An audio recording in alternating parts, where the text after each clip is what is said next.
Yeah, we're good. Okay. Good evening, everyone, and welcome to this meeting of the Troutdale Planning Commission for Wednesday, July 27th, 2022. If we could have roll call, please. Commissioner Wittrin, Present. Commissioner Waydilla, Here. Commissioner Leamy, Commissioner Prickett, Here. Commissioner Wilcox, Here. Commissioner Allen, Here. and Chair Stephenson. Here.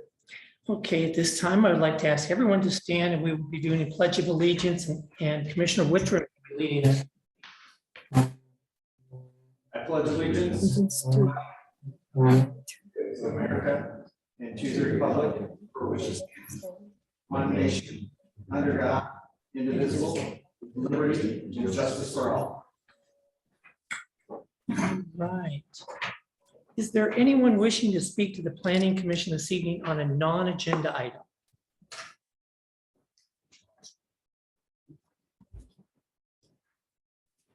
Would you like to, or is yours an agenda item, or do you know? Okay, come on forward. And just state your name and address for the record. Hi, my name is Adrian Kester. Address is 242 Southwest 4th, right neighbors with Public Works. And I guess my only comment or question is, since we live very, very close and there is the lot across the street that is of particular importance, I think, for a lot of upcoming activities, which more just curious as to and wanting to stay on top of what the Planning Commission's thoughts and actions are on that area of opportunity. And just, yeah. Right, and this lot in particular right Yes. here, right? Yeah, the overlook area. And I believe that that is slated for a hearing coming up August 24th. on the 24th. Yeah. Okay. That's all. It was mostly just finally getting around to coming to these things and, and participating and seeing where things were at as far as development in the near downtown area. Well, welcome. And if you would like to come to that particular meeting, that will be a hearing. We'll see the presentation of what the project will look like, and then you'll have the opportunity to ask questions or comments or make suggestions at that time. Yep, and we are actually, somewhat involved in the citizens committee with Home Forward itself. Okay, So we have a little bit of other information that we've gotten from that end of things. okay, great. So yeah. Well, we would love to have your input and your help making it better. Yeah, thank you. Okay, thank you. Anyone else wishing to speak to the Planning Commission this evening on a non-agenda item? Councillor White.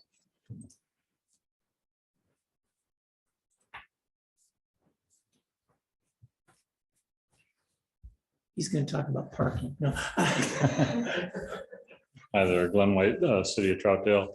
No, I just wanted to come in. I know we have some new staff members and new faces just to say hi. And I was hoping to see a lot of you at the ice cream social we had for volunteers, but not very many people showed up to that. But I just thought I'd pass on the fact that the council really appreciates the work you guys do. We task you with some pretty hard assignments, and we're always thankful that we have experts that can tackle those projects. And also, I know the state's been throwing a lot of stuff your way as well. And I'm always proud of the work you guys do navigating through that process. And it's nice to have the experience and the expertise that we have.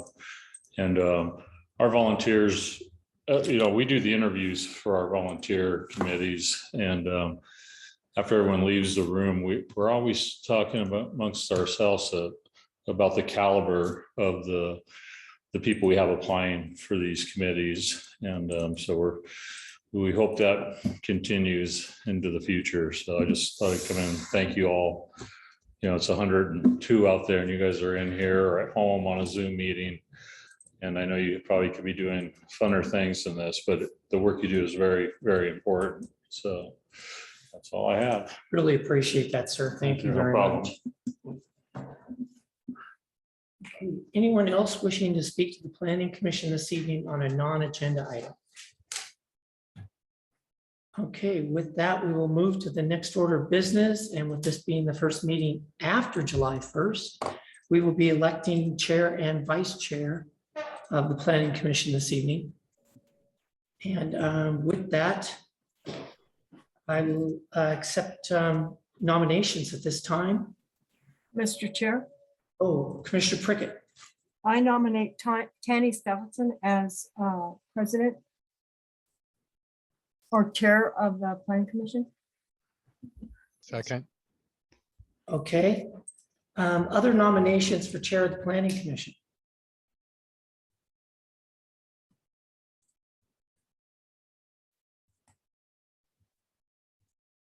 Okay, motion to close nominations? Sure, I I'll move move- to close nominations. I second. And do you want us to do vice chair, finish chair first and then do vice? Yeah, we could do it as two separate Okay, motions. Need a motion on that? to close? No, we did a motion to close. Yeah, we did a motion to close and now we would vote on chair. Okay, and then proceed forward. Okay, all those in favor of Tanny Stephenson serving as chair for the next year, signify by saying aye. aye. Aye. Opposed? Okay, that carries. Be careful what you guys wish for. And now we will take nominations for vice chair for this year at this time. Mis- Yeah, sure. Mr. Chair, I nominate Jordan Wittrin as vice chair. Second, Okay, we have a motion and a second for Jordan Wittrin. Any other nominations for vice chair at this time? I'd move nomination be closed. I second. Okay, we have a motion and a second to close nominations. All in favor of that? Aye. Aye. aye. Okay, and with that, we will vote on the motion on the floor, which is Jordan Wittrin for vice chair. All those in favor? Aye. Aye. Aye. Opposed? Okay, that carries unanimously. Congratulations, sir. Thank you. All right, and the next order of business is the Town Center Advisory Board. We are lucky enough to put one of us on that committee. And I think everyone's read through their packet. And so we will be sending one individual to have a seat on that committee, and they're going to meet 4 to 6 times a year. Don't everybody volunteer at once now. Okay. And we do have some members of the Planning Commission that are already in seats on that committee. And that would be myself and John Leamy are on that. So that would take us out of that. There's no sense taking 2 seats for one individual. And does anyone have any questions about serving on that committee?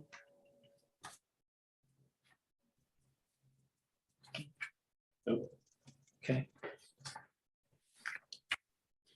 I'm sure I'm okay doing it, but I don't want to step on anybody else's toes. I'm already serving on several different committees.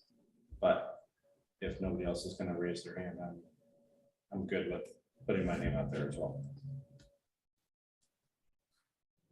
okay. I'll second that. Okay. Anyone else wanting to serve on that committee? I This don't is, sorry, Sorry, go ahead, Rich. this is Commissioner Allen. I'm fine with doing it. However, I'd want to give others who may have a stronger desire first chance. Okay.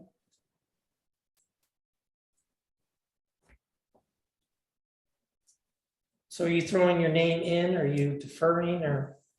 Oh, I'd be willing to do it unless there's somebody who's got a strong desire. Okay. I think you have an interest. Correct? An interest for sure. Okay, So we have two, anyone else wishing to be on the Town Center Advisory Board?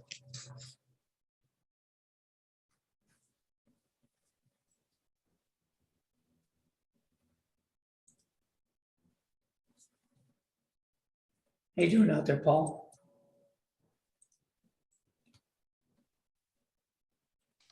I'm here. I'm gonna take that as a no. All right, I would, but I don't have the time. okay. Well, I respect that, and you've put in so many years so far. I don't know how we could ask you to give more than you already have and do presently, so thank you. All right, so I think we'll vote on the two that are on the floor, correct? Okay. And so we have Commissioner Allen and Commissioner Wittrin. Commissioner Wittrin first. And basically, we'll vote on who we'd like to send to that committee. Be acceptable? Okay. So in favor of Commissioner Wittrin going to the Town Center Advisory Board? Aye. Aye. Aye. Okay, that automatically passes because we're missing one. All right, okay, so Commissioner Wittrin, going forward, to represent the Planning Commission on the Town Center Advisory Board. Thank you again for your service. Thank you. All right. Now, the transportation plan, moment we've all waited for. Take it away, Ms. Johnson. Yes, thank you, Chair. Right, so tonight is our opportunity to discuss the transportation system plan in preparation for the hearing on August 24th. I have with me tonight virtually Travis, our chief engineer in our public works department, and also Eve has joined us from Multnomah County. He is a transportation planning specialist and has been involved with the update process from the beginning with the city. So they will be available at the end if we have any questions that we would like them to answer tonight. Tonight we're talking about updating the transportation system plan. This is a piece of our comprehensive land use plan, which of course is the city's main overarching plan that describes our visions and goals for the city and guides our future growth. The transportation system plan answers goal 12 of the statewide planning goals, and we can consider it a chapter of the transportation land use plan. And this plan specifically guides our land use decisions related to transportation and guides our investments over the next 20 years. We have several specific projects that are listed in the plan that support our goals, and these are projects that we would like to accomplish within the next 20 years. They are listed on two different types of plan, action plans and master plans. The action plans are more immediate projects that we would like to tackle. The master plan is a little longer range and includes all of the projects on those lists. And we have that split for 5 different transportation systems. So there are action plans and master plans for our pedestrian system, our bicycle system, our transit system, our motor vehicle system, and other is pipelines and freight, a couple other that are lumped into one category. So why are we updating this plan right now? Well, our most current transportation system plan was adopted in 2014. And since then, the city has had a public outreach process that was over almost 3 years to adopt the town center plan. And this is the plan that includes our visions for our town center area goals and some specific projects. And that image there is the opportunity corridors that kind of describes where some of the transportation projects are that we're considering tonight. So the process, the purpose of this was again to update the transportation system plan to include some of these projects in the town center plan. The focus of the update is on chapter 4 of the transportation system plan. That chapter is our future needs and improvements chapter. That's where you'll find the action and master plans for those 5 systems that I mentioned. The updates the red line edits do address all of the chapters. So that's executive summary, second chapter is goals and policies, third is analysis of existing conditions. The 4th chapter, the big one, is recommendations for future needs and improvements. And the last chapter is financing and implementation. So we kept the same format for the report, and the bulk of the updates are all in chapter 4. For the process, we've been working on this since about December. We've had 6 meetings with the Citizens Advisory Committee to go over the proposed changes and to consider the projects that are in the town center plan. And I'd like to thank the Citizens Advisory Committee. They have given very insightful feedback, and based on their expertise in the area and their lived knowledge of Troutdale, we've had some really good discussions that these updates are based on, and I very much appreciate their commitment and dedication throughout this process. We have also been working with county transportation staff in this update process, and of course, city planning staff and public works staff, and they are here tonight. Our finished product, when we adopt these updates, will be the 2014 Transportation System Plan amended in 2022. And that's important because that means that this plan, the shelf life of this plan, is a 2014 to 2034 plan. So updating it today doesn't extend the length of life of the plan. It'll still be through 2034 at maximum. But we will be adopting amendments to better reflect what we have chosen through the town center plan. Your agenda packet, I gave you some light nighttime reading. So thank you for bearing with me. I'll preview what's inside it. It is the town center plan updates needs. There is a chart, and that is your overview of the proposed updates. Then I included chapter 2.4 of the 2020-2040 town center plan, and that's where all of the new projects are considered. I included text memos 1 and 2. These were produced by Fiddleson and Associates, who have been our hired consultants who have guided us through a lot of the update process. The first memo is existing conditions and future needs. They also looked at the projects in the town center plan and identified discrepancies in the transportation system plan in this memo. And then tech memo 2 is where we worked on our analysis and our evaluation of alternatives. And from there, we have the red line edits for the 2014 transportation system plan. Included in your packet are edits for all of the chapters. Please keep the packet, all of this information. We will use this all again August 24th. And if you haven't done a full dive into each of the documents, you still have that opportunity. Please continue using this packet in preparation for our upcoming hearing. Okay, overview of the timeline. We first introduced the transportation system plan to the Citizens Advisory Committee at the December 1st and January meetings. Then on March 2nd, we heard from our consultants. They gave a guest presentation on Tech Memo 1. In May, we had a guest presentation on Tech Memo 2. In June, we reviewed the red line edits for Chapter 4.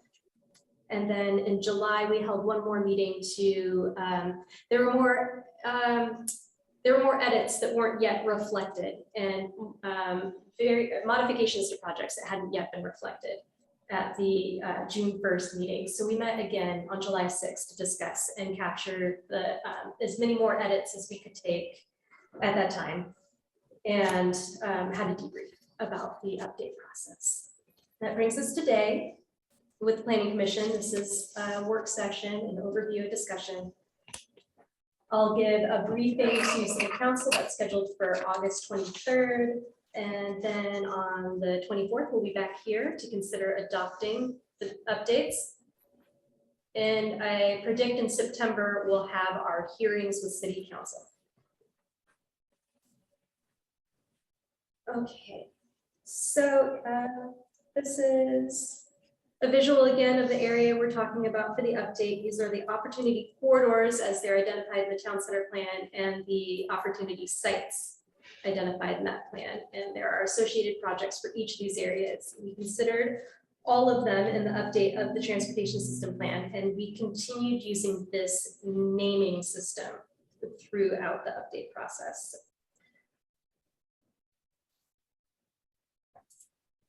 This is the overview sheet in your packet that I was mentioning, and this captures each of the projects that kind of made the cut that are proposed to be included in the transportation system plan update. So going forward for the corridors, we have the corridors A, C, D, E, and F. So A, C, D, E, and F.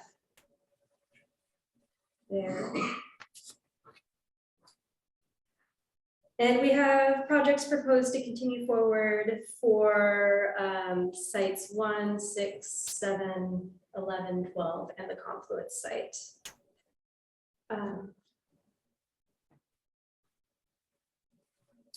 So at our public hearing on the 24th, we'll have a presentation that will go over each of these projects more in depth from Kittleson and Associates. We're going to consider adopting these updates. That will be a comprehensive plan text amendment is the type of update that will be. It's a type 4 land use decision.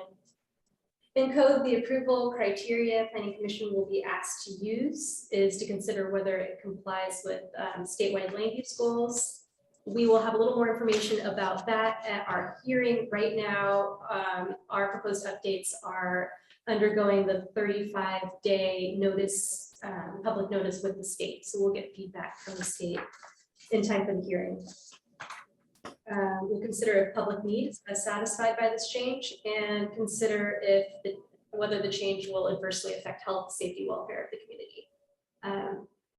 And we should also consider the input that Citizens Advisory Committee has given us along the way, any additional testimony that we received from this group, and public comment that we receive here at Planning Commission. This came up at City Council, so I did want to address briefly climate-friendly and equitable communities. These new rules will not apply to this update of the transportation system plan, assuming we complete it by December. And I believe we will. I think we'll be done by October. Climate-friendly equitable community rules will apply after 2023. And there's a number of updates that would need to be included in a transportation system plan, but there's no firm date for our community when we need to adopt our next transportation system plan. So we do have some choice when we want to address this. If we update a part of our transportation system plan, then only that part of climate-friendly equitable communities rules will apply. If we update the entire plan, and we may want to because we should probably be getting new baseline data as soon as we can. So we may want to update the whole plan. And if that's the case, then all of the climate-friendly equitable community rules that apply to transportation system plans will apply at that time. But again, we have our choice in when we would like to next update the plan. Okay, so tonight I just wanted to open it up for discussion. We can talk a little bit more about the specific projects that are on the update needs list. Again, Eve from Multnomah County and Travis from Public Works are both here to help me answer questions. We can talk through some of the red line edits that are in your packet and talk more about the upcoming hearing and the tasks we'll have that night. And if there is anything that I can't answer tonight, then I will put that on a question list to answer in a staff report next month. And we can also, I will keep track of questions that we will want to be sure to ask of Kittleson and Associates to address. All right, thank you. Thank you. Questions for staff at this point?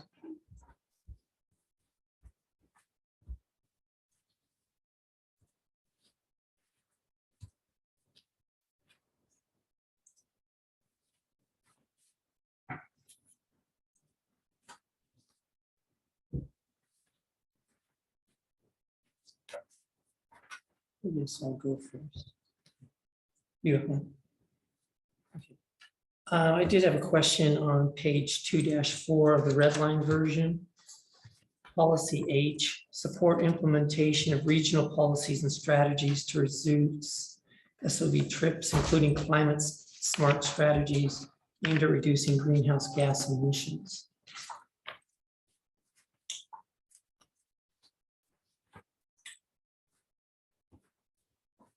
Kind of reads like we're going to implement the climate smart items.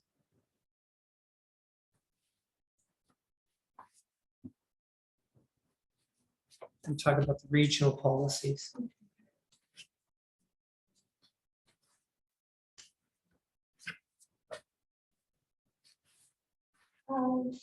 Okay, good.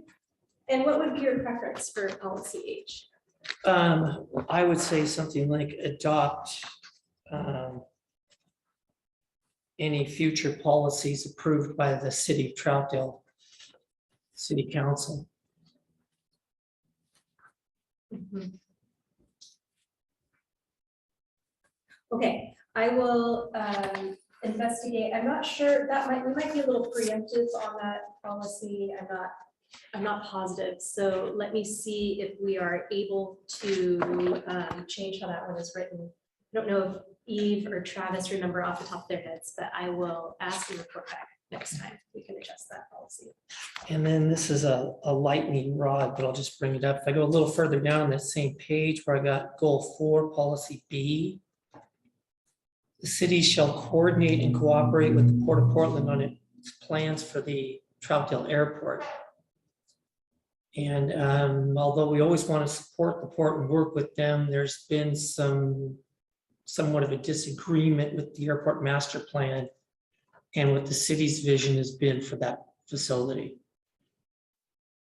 Sorry, which goal and policy again? Policy B, goal 4. Oh. Okay. This Is from the was existing already language. existing in- Yeah. So I'm not sure that I can change that if it will. We Okay, probably, I have to discuss it. I'm just saying, I would recommend something like we shall collaborate with them. Collaborate instead of coordinate and cooperate. Yeah, Okay, do you guys agree with that? Yes, I agree. I think it could be that. Yes. All right, thanks. That's all I had for the moment. Anyone else have anything? Okay, and with this being a work session, unless anyone's opposed, I'd like to take some public comment now and then throughout the rest of the session. And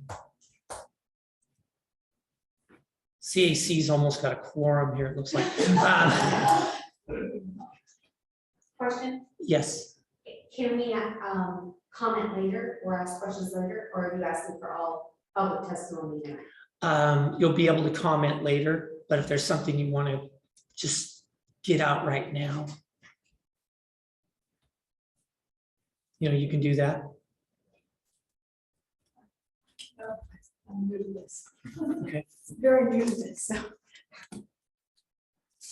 Okay, if you could state your name and address for the record. Shelby Stephenson, 1820 East Historic Columbia River Highway. I'm a member of the CAC and I'm speaking as a private citizen just today. So I have huge concerns, and I did it in our CAC meeting. And I think we didn't figure out exactly what we were doing, but I have real concerns about the pedestrian bicycle bridge over 257. We have a letter in our packet that was from the county. Glad Eve is on, perhaps she can address this, but this county stated having concerns about constructing or allowing the construction of a facility over 257th Drive. 257th Drive is a regional emergency transportation route, a major arterial and a freight route.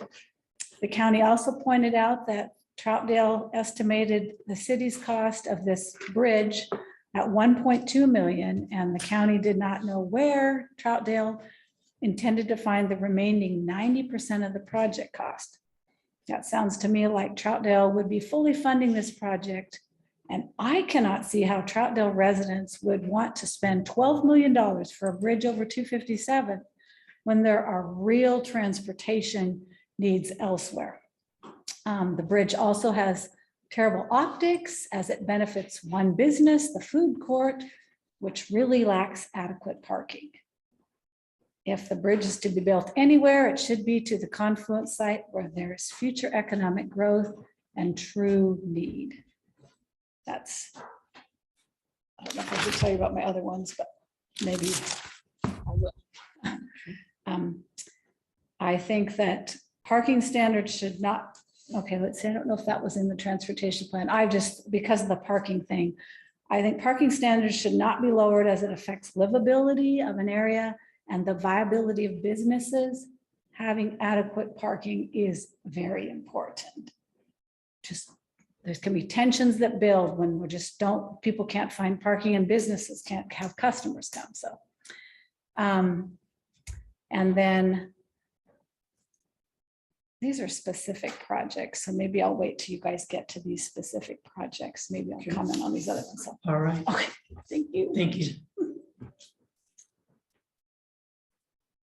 Anyone else?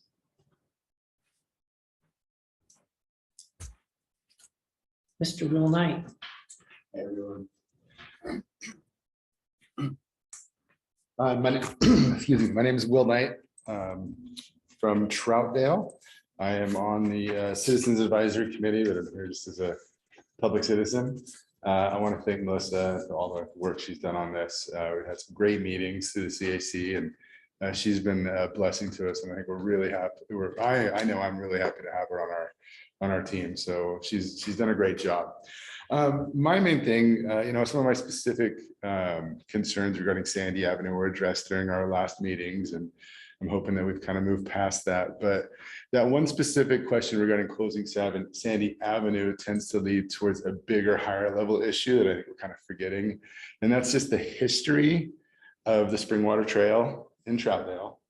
And I'm not here to say one way or the other of what my personal opinion is. I just want the group to be aware that as we go through this process and make decisions for the citizens of town, that we consider the history of the Springwater Trail and what that looked like and what the transportation system plan update is looking compared to the original Springwater Trail plans that Metro had for us. And in February 22nd of 2017, Metro held a open house over at Harvest Christian Church over here. And their premise of the meeting was to say, hey guys, we're going to bring Springwater Trail into downtown. We're going to do all these connections, and it's going to be great for the community.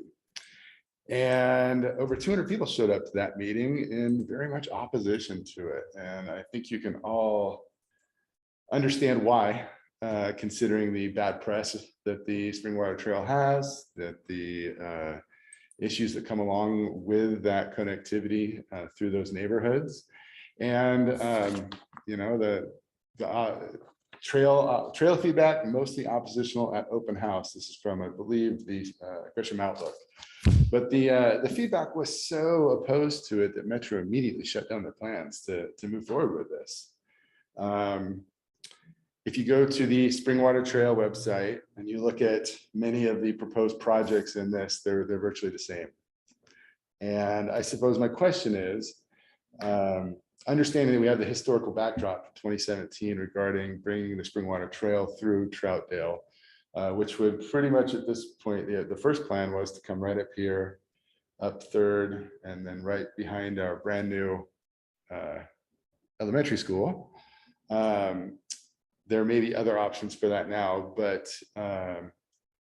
basically I just want the group to understand that the history behind this is not favorable as far as some of these connections, and that those are things that will be bringing congruency between the town center plan and now the transportation plan, so that when you have on here actionable items or preferred options, as soon as somebody says we got $1 for that, it's happening. And now the connections between Springwater Trail and going into and out of Troutdale will be connected one dot at a time. And for me, being on the town center plan, there's so much going on. There's obviously pandemic and they're not, doing Zoom meetings, and that will transition and whatnot. It really was lost on me kind of seeing the bigger picture of what's happening. And even though they are amazingly good opportunities for our community and for our citizens that live and work here in Troutdale and would use these things, we have to understand that there is an element of safety that needs to be considered along with doing some of these projects. And I would hope that the livability concerns through, crime, mental health, drug use, opportunity for homelessness and overnight camping, those are some of the main concerns that people were considering. So as you guys discuss this, as this goes forward, please just understand that many of these things that sound and look amazing are going to bring the connectivity that is currently stopped in Wood Village down the main, the Halsey main streets right into town. What happens then? So that's all I wanted to say. Is just, there's a lot of history with this, and the 40-mile loop and Springwater Trail are the same thing. And I don't know how much the public sentiment has changed in the last 5 years, 5.5 years regarding that Springwater Trail. So all I wanted to share is just context and history for what you guys are working on, and it's above my pay grade. I'll leave it to you guys. Thank you so much, Will. Yeah. Okay, anyone else? Ms. Castillo?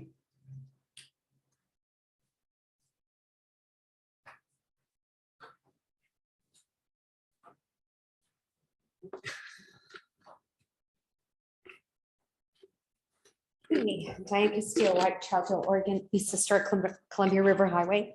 I'm also on the CAC, and I'm also a concerned citizen.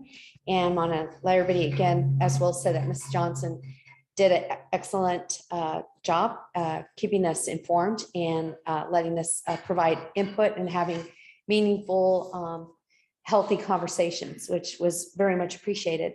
I hesitated coming up here because I was trying to read the packet and see what things were updated and what things were changed from our citizens advisory discussions. I also, as Ms. Stephenson, questioned the street bridge for many reasons. We discussed the how easy it was to get on or off if you were doing bicycle riding coming north to south and south to north, and the connector if you were south, let's say at the outlets and coming up, coming south, and then you would have to use it, just how you would navigate that. And as well as parking. We're happy that I'm happy the food court is doing well, but we recognize that there is not enough parking there, and that some people are already parking in downtown Troutdale and then crossing 257 to get to the food court. I've seen some employees as well do the same thing. That's something the town center committee will look at, but we can't, as we're planning now, I don't think we can avoid those discussions or what the reality is. As Sugar Pine is doing well because it has tons of parking, and we have some restaurants in downtown and also a brewery that may be coming, and appropriate parking so that they can have customers is very important, so that we do have a place to live, work, and play. If we don't want to drive very much, we want to be able to come and have some amenities here in downtown Troutdale. So for that reason, having the bridge at this time and being a connector to the 40-mile loop and considering safety and parking, just not a priority was discussed as the Citizen Advisory Committee. We all recognize that we would prefer to have a investment of dollars of going to the confluence site in some way. That was something promised at the very beginning of the urban renewal meetings that I was part of way back in the day. And what was really important was to connect Old Town with New Town, and we kept talking about a connection. That was a promise back then when people were voting on this, and I believe it should be honored at this time with that priority. Also, Sandy Avenue, which Will spoke to, that's why I was looking to see what was changed or not changed. Will and I and some others had asked for the studies of the hill and what it is or isn't doing. Is there any erosion? Is there any problems with it? Ms. Johnson did get us that information, and we found out, even though after a university group did do a little study on that and what their proposals were, presumably based upon issues with erosion or something to that site, we found out that it's undisturbed. So at a certain point, we had talked, and our decision was, talking to Kettleson, was that we wanted to be left alone, meaning routes both ways and the sidewalk, because we recognized it as being an emergency route in snow conditions. And so I didn't know if in the plan now, then when it got back, the last time we saw that it was proposing a one-way and a wider sidewalk, which was not what the citizen advisory group in consensus came up with, but we understand that we are not alone. We are also one part of the conversation, along with the staff, the county, planning public works. I did bring up that was a city road. Ms. Johnson confirmed that. So I was questioning what the county would have to say, what their interests were talking about our private, with our city-owned road, that it was not a county road. So I don't know if that's been changed in the packet that you have today. CAC did want both ways, snow routes. You go up, you need to come back down.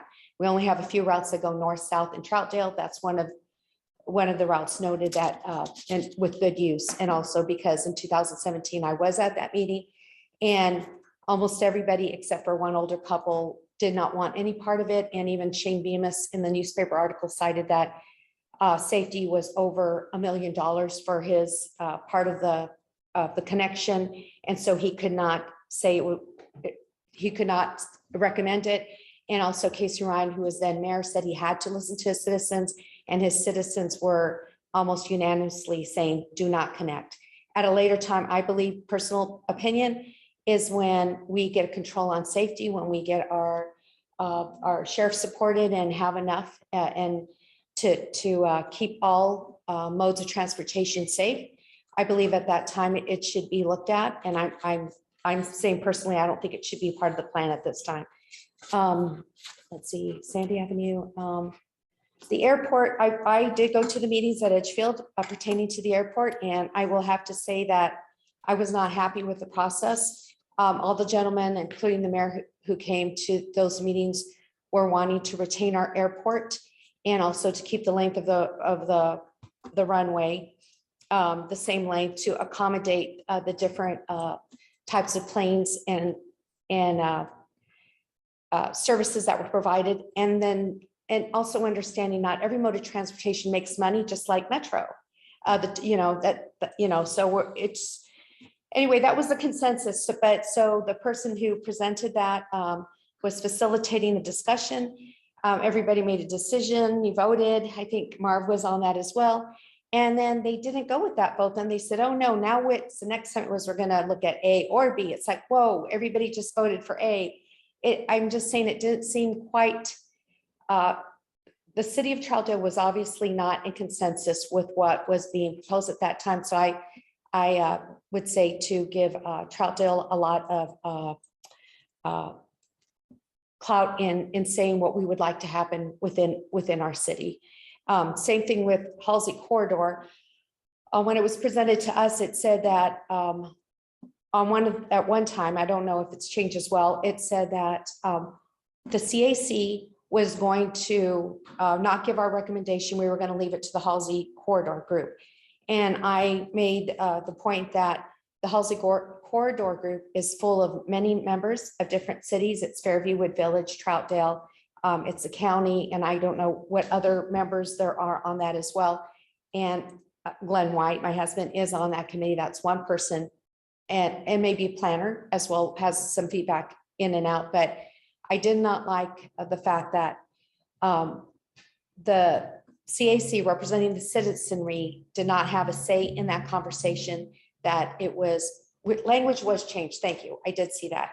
So she was included that with the feedback of the city council and the planning. So thank you. That was added. So, but that just heads up, just to recognize that's a big part of Troutdale, that Halsey Corridor. I highly encourage a big contribution from the Planning Commission in that discussion. That's it. Thank you very much. Thank you, Ms. White.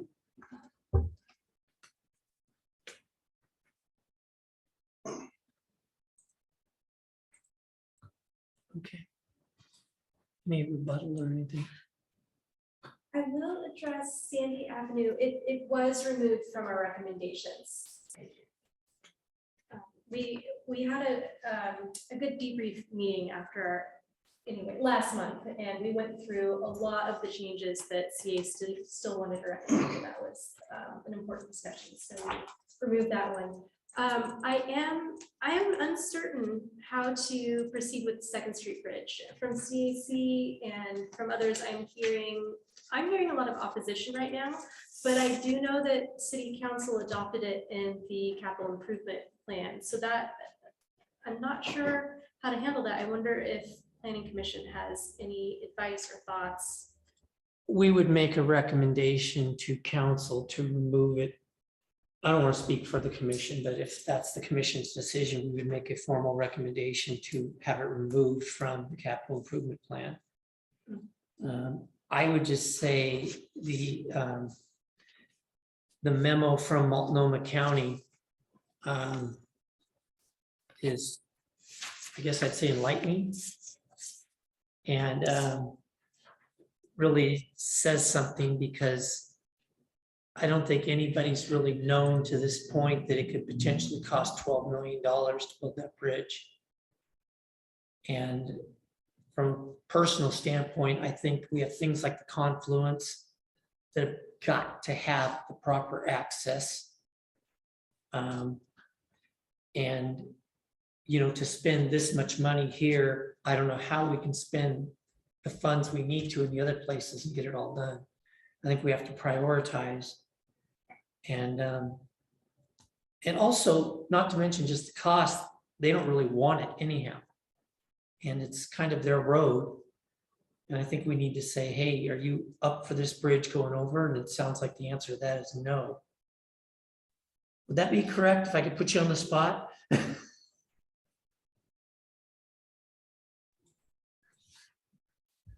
I think that's our general thinking, since that since 257th is a county facility. We're concerned about it from the owner of that road. We're concerned about it from a seismic perspective, and it, you know, there's a lot in this process that we thought has been very good, and that's why we've been involved from the beginning, because we need to coordinate very closely with you. So it's a delicate balancing act where we own the and maintain the arterials and collectors, but the city of Troutdale is responsible for local streets. And so we are trying to coordinate with you, but at the same time, the city cannot obligate the county to spend on specific road projects. So we're going to work with you to find a solution on this, but we did try to set out what our concerns are, both from a financial perspective and from a safety perspective too. But there's a lot of good overall that's in the TSP, and we'll work with you on that. I hope that helps. Any questions for Eve while we have her on? Oh, Chair Stephenson. Yes, Commissioner Wilcox. Yes, Commissioner Wilcox here. I wanted to question a number I'm hearing. I'm looking at P43, the Second Street Bridge on page 17, and I'm reading 125,000 as the city share. So that would put the bridge cost as 1.2 million. I don't know where you're getting 12 million.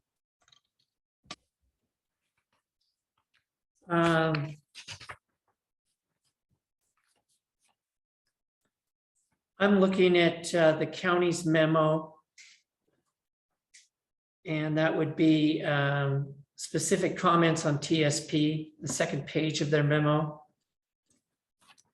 It talks about table 4.1, project B46, the bridge. And it says the project cost, we're also not convinced that the project cost will only be 1.2 million for the city.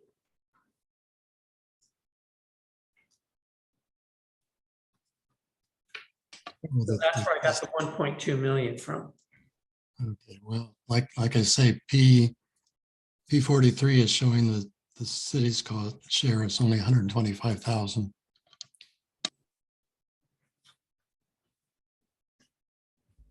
If it was 125,000, then you'd be building the bridge for 1.25 million.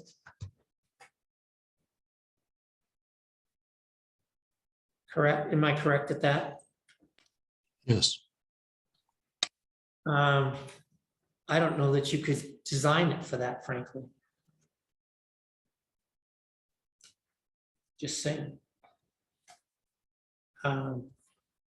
So I think, and maybe Travis would know, it just seems like that 1.25 might be a little light either way. It seems maybe light to me as well. I think that the exact estimated amount is in the CIP, and there is a cost share mentioned there, which I can't quite remember off the top of my head, but I think it was suggesting 60% for adjacent property developers to pay the share, and then a share from a grant fund, and then a share from the city. Okay. Chair Stephenson, really quickly, I think that would be a question we could certainly come back and answer better at the next meeting. These estimates were prepared in a combination with the consultants and then information from the CIP, as Melissa referred to. So we can nail that down for you and make sure we've got the right numbers. We haven't missed a decimal place somewhere or something, and bring that back for you at the adoption hearing. That'd be great. Thank you. But as we're talking about this, I think we definitely got to go back to the prioritizing part. Right. Yes. Regardless of what the number Regardless is. of what the number is, prioritizing, and then this all has to come down to. Yes. Need versus want. Yes. Okay. Okay. All right.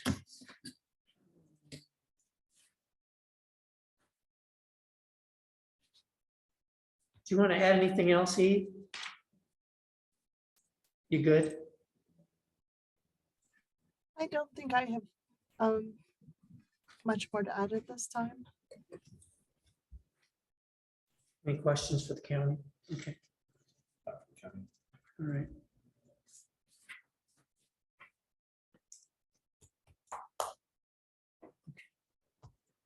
You were able to make some comments about the Second Street Bridge based off of public comment. I would like to just reiterate what Will had to say off of public comment about safety and keeping Gresham and Portland at bay, basically, of a 40-mile loop, that we really need to take a good look at that and what the community wants. That can't get lost in the shuffle. We need to make sure we take a solid look at support what the community needs and wants. Rather than our own. Yes. I would agree. I also wanted to mention that Mr. Knight had wrote comments to the Planning Commission and City Council regarding CAC and its role in primarily the TSP. And this memo didn't make it into the packet. We're going to make sure that you have this. Okay. Thank you. We'll send this to you along with the memo from Multnomah County regarding their position. I think those are all part of the discussion and the background that we need to go through with this. All right. Do you have anything else? No, not for tonight. That's everything for staff. Thank you. Okay. We want to go through that red line tonight, guys. What you're thinking, you can take it by project.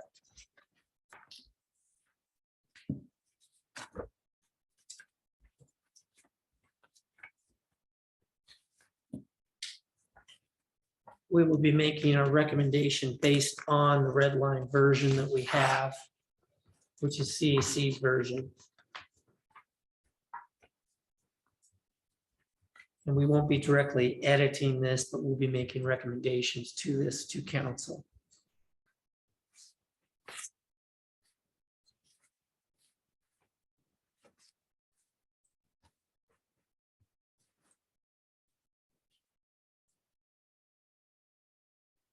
Do you want to start at the beginning?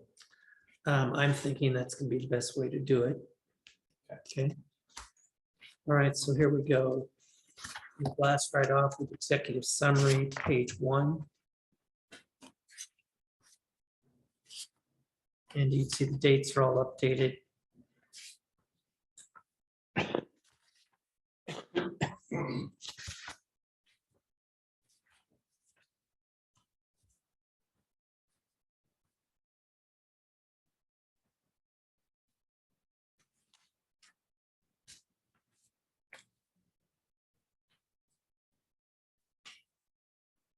Any changes on 1?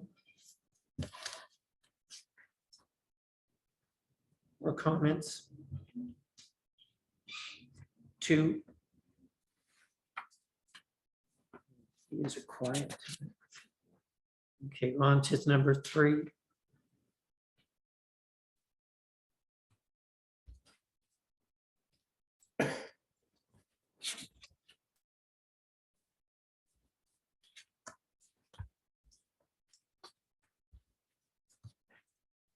Four.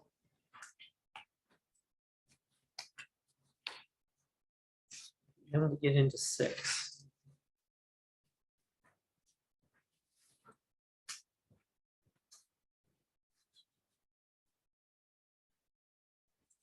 Okay, and I have some comments on 6.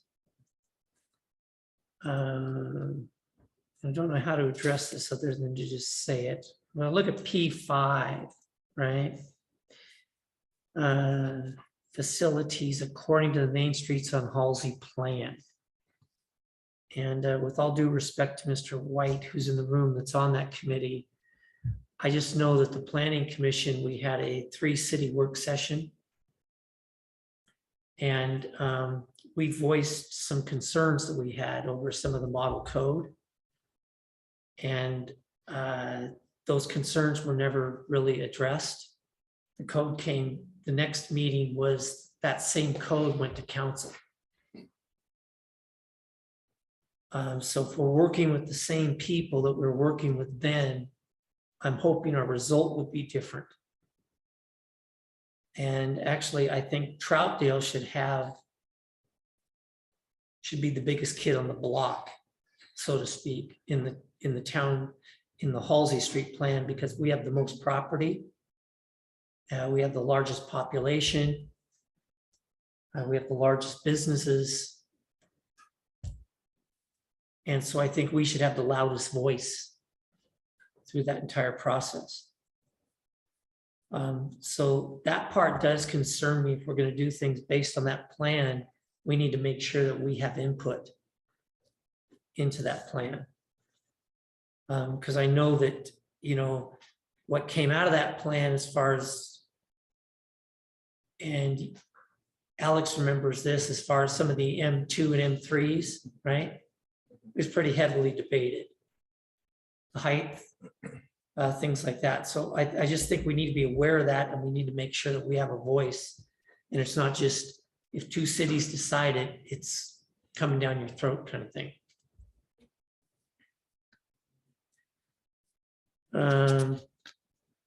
Anybody else doesn't have anything? I did have a question that we're widening sidewalks like on historic Columbia River Highway, right? And are we going to the property owner's side, or are we going to the street side with that? Street side. Street side? So would we not have to relocate the storm system to do that? Travis, are you available for that question? Yeah, I can help with that. Sorry, my video button. Oh, there we go. So You're talking about the widening from Depot down to the Beaver Creek, that project? Be correct. Yeah, I mean, I think as far as whether it be to the property owner side or to the street side, it would depend on the right of way, which I don't know off the top of my head. If there's still room behind the sidewalk in the public right of way, likely that would be used because that's available space in the right of way already. If there was additional space needed beyond that, then it would probably widen to the street side. That is a limited resource, the width of the right of way there. So there would be some decisions that have to be made about trade-offs. As far as your concern about storm, the storm system could run underneath the sidewalk. There are streets that have storm systems like that. Sandy Avenue was talked about earlier. That's an example where we have our storm lines run under the sidewalk. The catch basins would have to move if the curb line moves. But that's just a matter of reconfiguring the connections of those systems. So those are all just design challenges that can be overcome if the county is on board with it and everything, there aren't any insurmountable technical obstacles, but in principle, it can be done. Okay. And while I've got you on there, I know that undergrounding the utilities in that section of road is also on your short list. And Correct. That's one of our priority undergrounding projects. Yeah. That's right. So would this affect that at all? No, I mean, these things can all work together. They wouldn't necessarily be done at the same time, but actually having things like this in a transportation system plan and knowing that that's the plan. Let's say we were to go forward with an undergrounding project before the transportation improvements were to occur. Having this foreknowledge helps inform the design of that undergrounding project. So that tells us where where space is going to be consumed and where facilities are going to be in the future. And that can inform, the layout of an underground conversion. But again, we deal and the county deals with limited space in the right of way all the time. The right of way is a place where that performs a numerous functions, right? It's the travel way for bikes, people, bicycles, cars. It's also the corridor for utilities for the most part, both our city utilities, the county's storm drainage utilities, and our franchise utilities. And we have many roadways where there's competition for space, but ourselves in the county, the right-of-way managers, we are very experienced with those sorts of things, and we find a way. Yeah, you usually do. Thank you. Mr. Chair, Commissioner Prickett. I'm looking at P17 on the same page. Yes. 257th Drive at 26th Street, pedestrian crossing. I'm not sure that is actually a safety thing because we already have a light at Hensley and one at 257th and Stark. So you put a pedestrian light in there and it flashes during rush hour traffic. They already back up almost to Hensley because I have trouble getting out of mine, even turning right or left out of my neighborhood. So putting a pedestrian crossing there would make it even harder. And I think less safe because it's a major collector and semi trucks can't stop on a dime. So if that light starts flashing, they're not. I'm sorry, but they can't stop. It takes a while for them to stop. So I'm not sure that's a great idea for, even though I know kids cross there, but most of them are crossing at Hensley now and not in the middle of the streets. They are starting to use the lights more, but not. I don't think we need a third light within a few blocks of each other or a pedestrian crossing, sorry. I can speak to that if that's all right, Mr. Chair. You sure can. And I will apologize, and I'm going to respectfully disagree, Councilor Prickett. This is a treatment that's been in was first identified in a plan back in the 1997 257th enhancement study. This has long been a concerning area for pedestrian crossings. Yes, there are signalized intersections at Hensley and at Stark, but there's a very long stretch there with no pedestrian crossing treatments. And there are a lot of mid-block crossings that occur there. I see it all the time, and most distressingly at night. And in fact, was about 4 or 5 months ago, there was a pedestrian fatality at a crossing at 26 with one of those types of mid-segment crossings that's unprotected. And when we're talking about a pedestrian crossing treatment, we're not talking about a full traffic signal. We're talking about most likely some sort of pedestrian actuated warning signal. And that is something that will actually be looked at during the upcoming improvements to 257th Avenue that the county is just now starting to work on. And there will be quite a robust public outreach process on the design of everything along that corridor during that process. So I would urge the commission not to remove that project.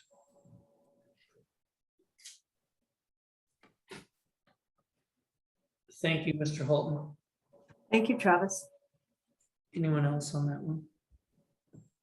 Actually, if I may weigh in, it might be a little bit strange, but I've only been with the county a year, and beforehand I was with TriMet, and I was the project manager for TriMet's pedestrian plan. And that, I believe, is an intersection that we looked at as part of that plan. And that definitely is informing our work on 257th from a pedestrian safety standpoint.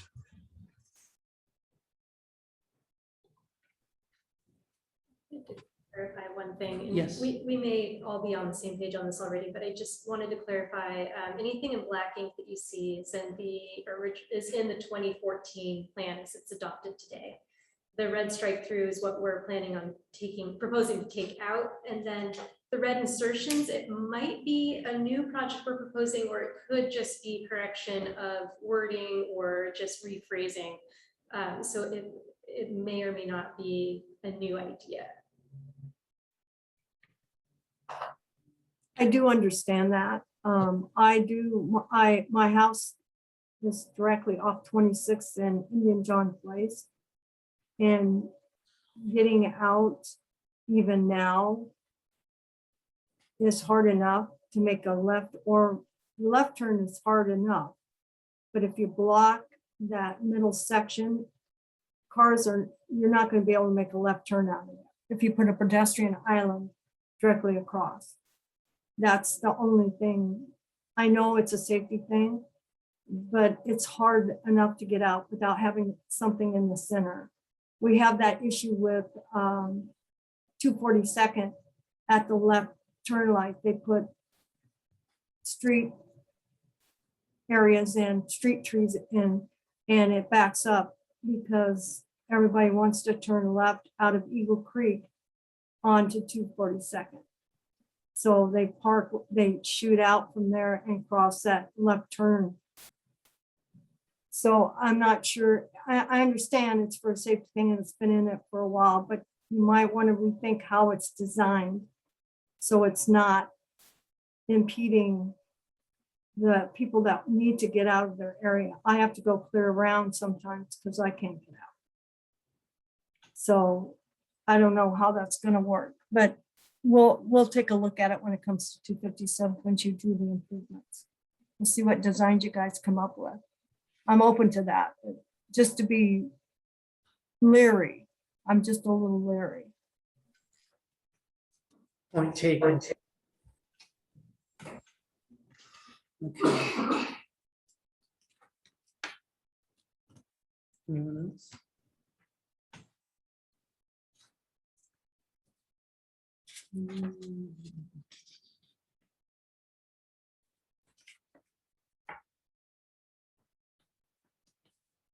So I had a question. It's a ways down the list, but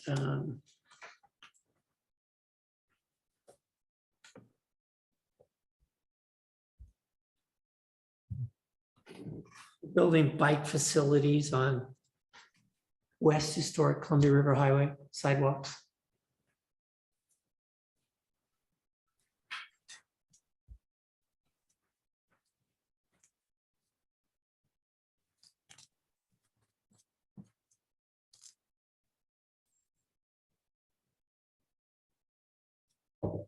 which project number? Please? Yeah, find the number now.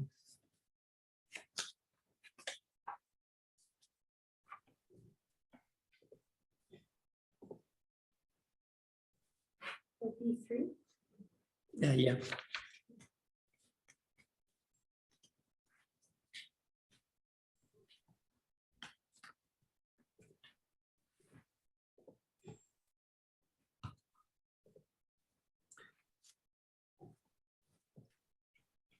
And the other thing I was wondering is, if I look at like B20,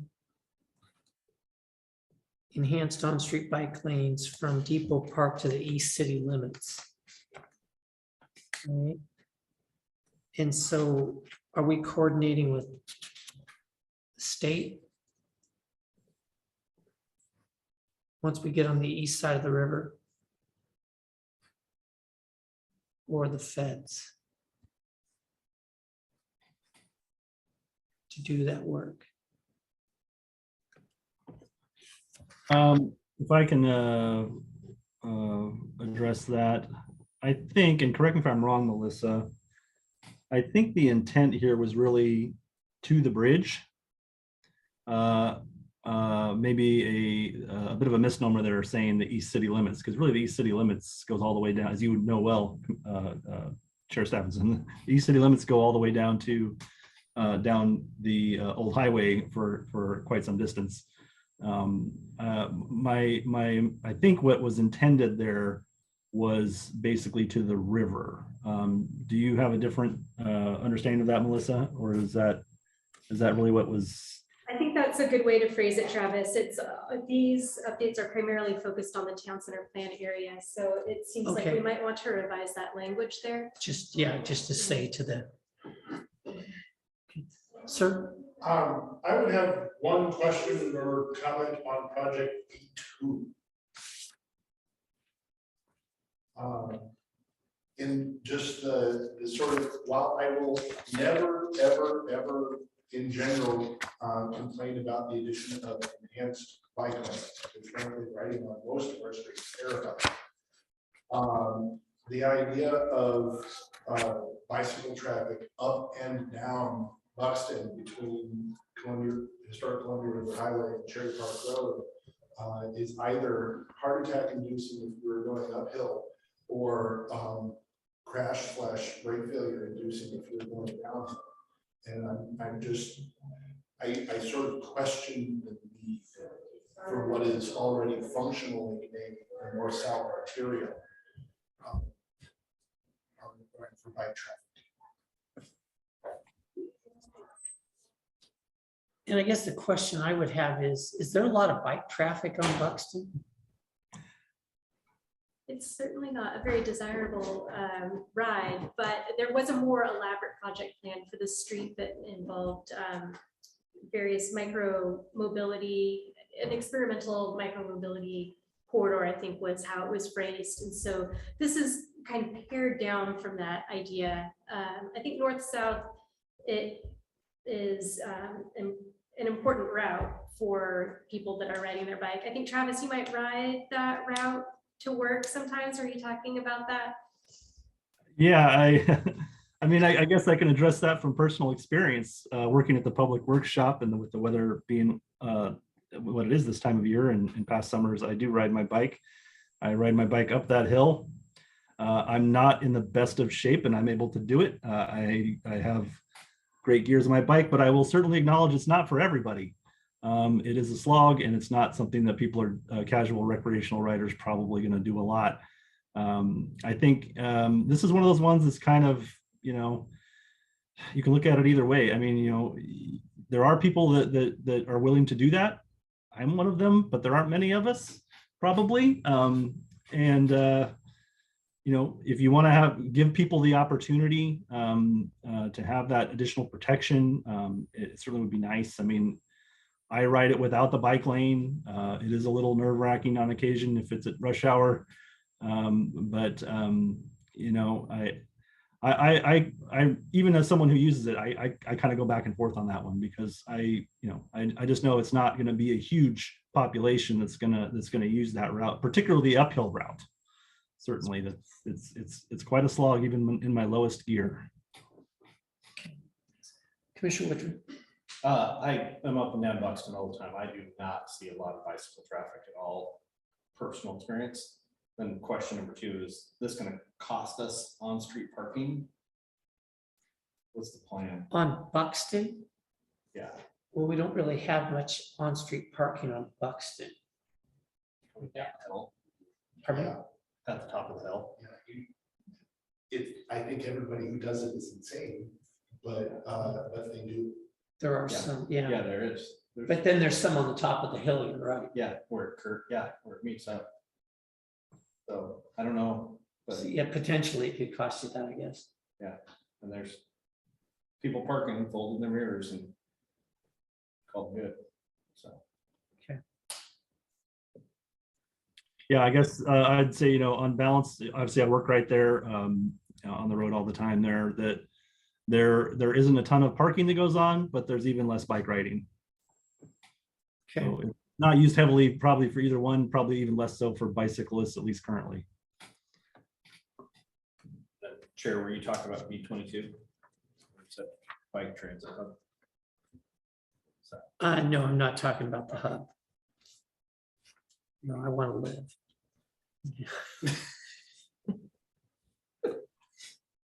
Okay, so what we are talking about is possibly both sides of Buxton.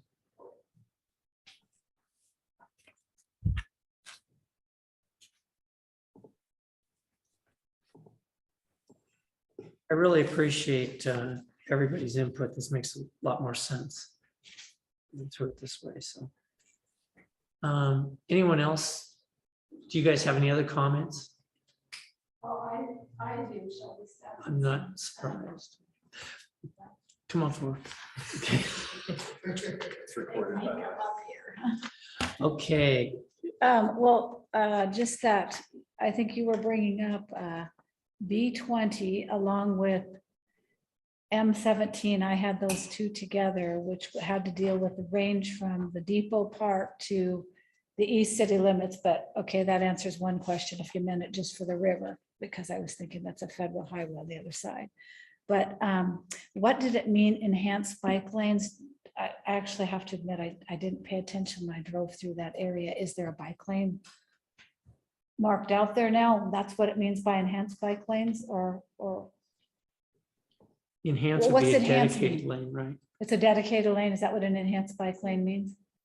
I didn't know what. Jump in some more, Travis. Yeah, there actually is a bike lane currently through that section. By enhanced, if I recall correctly from our discussions with the consultants, we'd be talking about some additional width on the bike lane potentially, because they are a bit narrow by today's standards, and possibly color treatments that are used in some bikeways, especially high use bike lanes. That can be the lane itself or specific treatments at intersections. Okay, but There aren't many intersections along that stretch. it wouldn't be like what Portland does where they put the cars out and, I was just worried that the road isn't wide enough to add all this extra stuff. So it's just painting and making it a little bit wider. So that seems to make sense to me. I mean, enhanced, when you talk about enhanced bike lanes, I'd say it's a toolbox. So there are various possibilities and those would have to be narrowed down during the design process.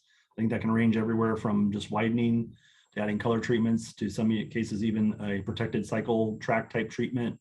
I don't know what it would end up being, but I think, at a minimum, you're probably talking about widening the bike lanes to give some more space for bicyclists. And then again, potentially some color treatments. If the money were there and the space were there, then potentially a protected cycle track type treatment. There are a lot of touring bicyclists that go down through there, so it's the kind of road that might benefit from something like that. But I think enhanced is the term they use because they wanted to leave it, flexible to a future design process. I think that would totally make sense if the bike hub is going to be there on the corner. There's lots of traffic. So, but I just wanted to understand what you guys meant by enhanced. And then traffic calming features. I just wondered what that actually meant. I think we talked about CIC, but I somehow couldn't remember what that meant, what we meant going from the depot park down to the bridge.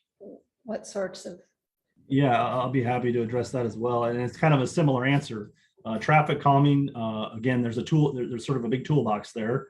And it includes all kinds of things that can be things like curb extensions, speed humps, chicanes, traffic circles. There's quite a long laundry list of things in that toolbox.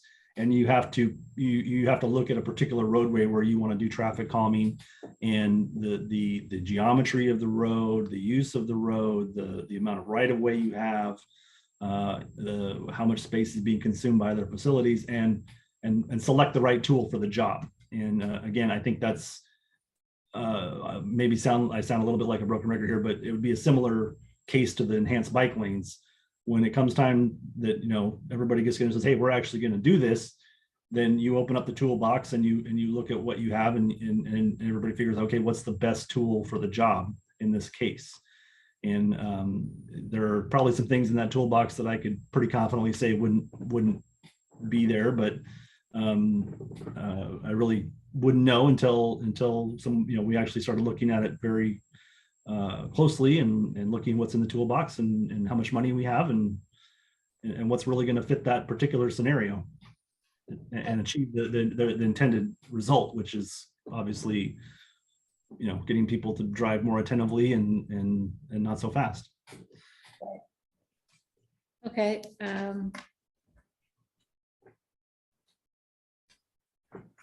Back to B2. Yeah. Okay, you guys, I said that it wasn't really well traveled. I thought that we had to spend money for signage on bike lane up and down because I didn't think many bikes went up. I've practically never seen a bike going up and down. So, okay. Table 4.7 is a listing of traffic calming measures that we list, that toolbox that Travis was describing. We have some of those options described. Listed in table what? 4.7. 4.7. I'll write it down and check it out. Okay. You guys brought up one other thing that went over and I went, oh yeah, the widening of the sidewalk. So yeah, I thought when we have so few dollars, I didn't think that it was worth spending money on widening a sidewalk when we need a confluence bridge. You can tell I like the confluence bridge.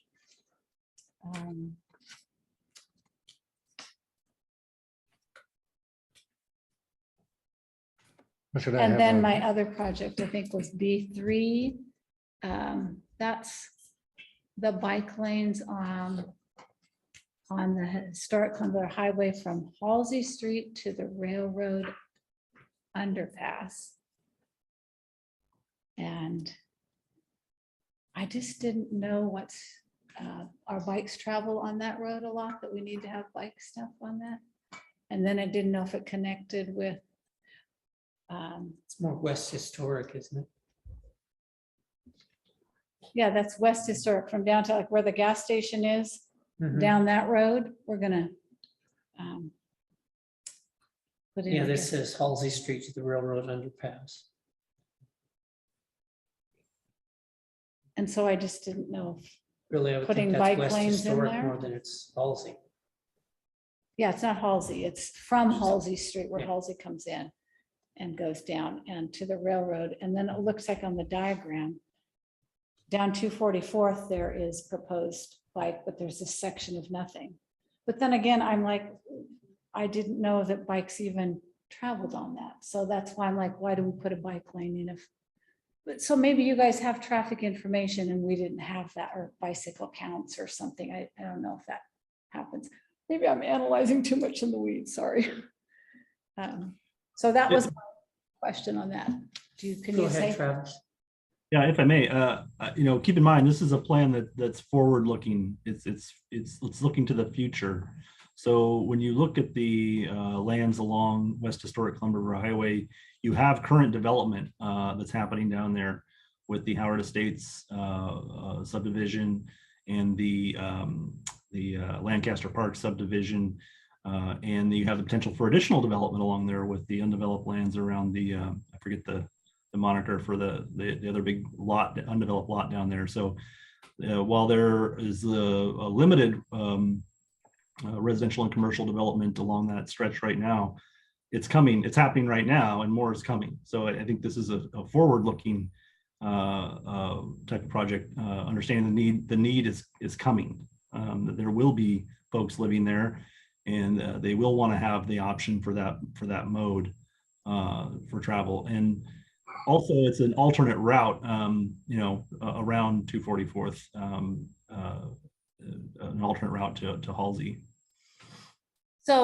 So why couldn't it be done as development happens in the area that could be driven, that those plans could be, and maybe that's what the wording should be, right? That these bicycle lanes would get put in as development happens?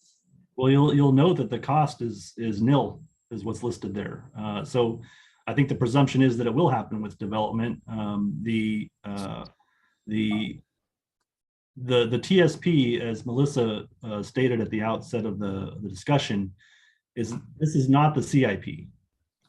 The CIP is mostly projects that the city is going to execute or is going to be a part of with other agency partners.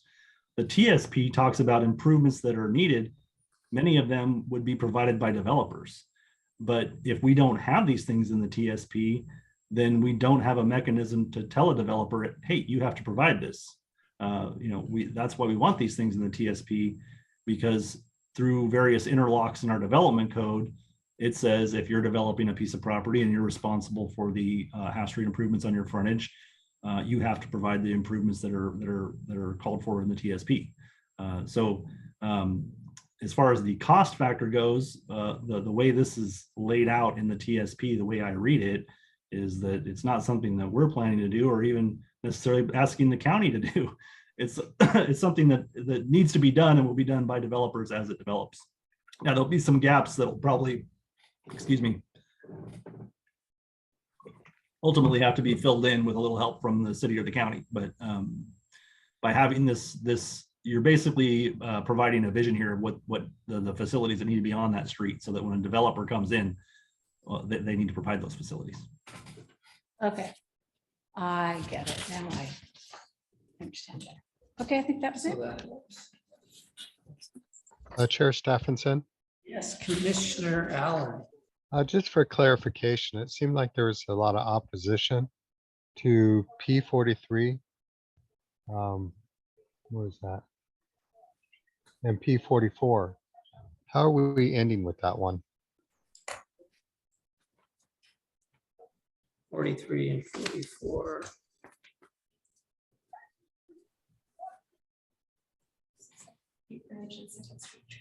Right. So your question was, again, how are we, what? With the discussion and the opposition, what's our end result for P43 and P44? We would take the way I would see that now for like 43 and 44, we would take a vote amongst us at the next meeting, whether to support those or not. And if the vote would be to remove them, then we would make a recommendation to council that those be removed. Thank you for the clarification. If I may, Mr. Chair. Yes. Just since you circled back to that one,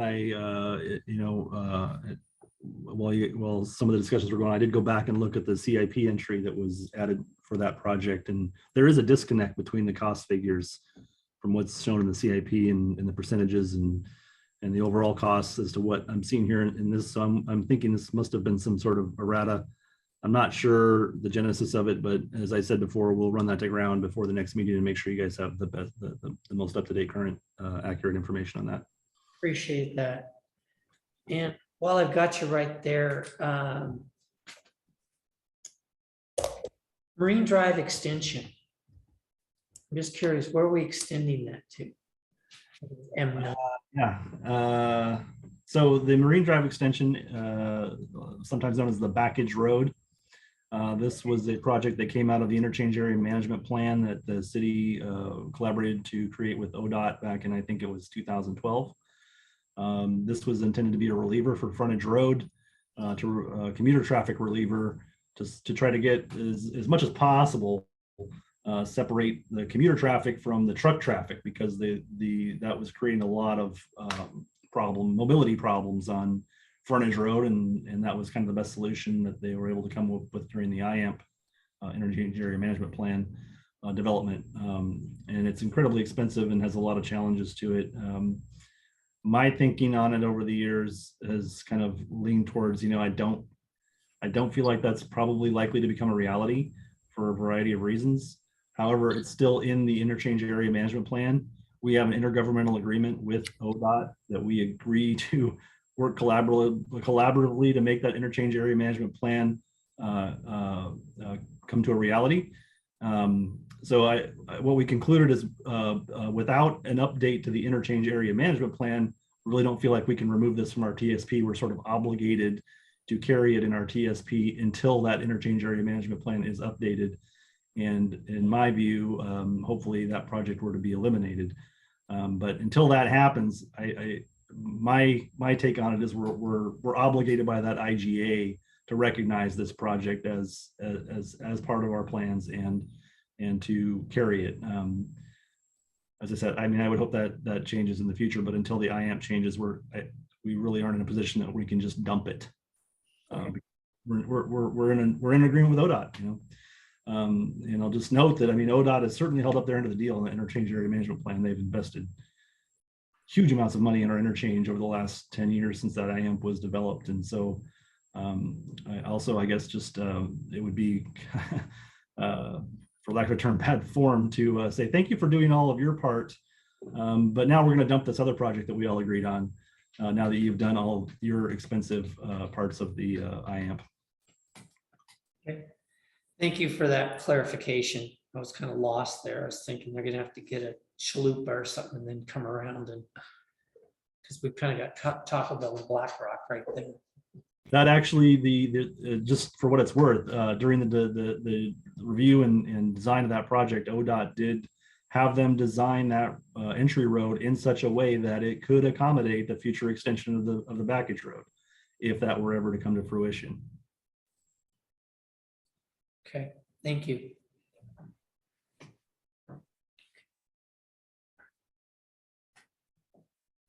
Okay, other questions? Oh, sir.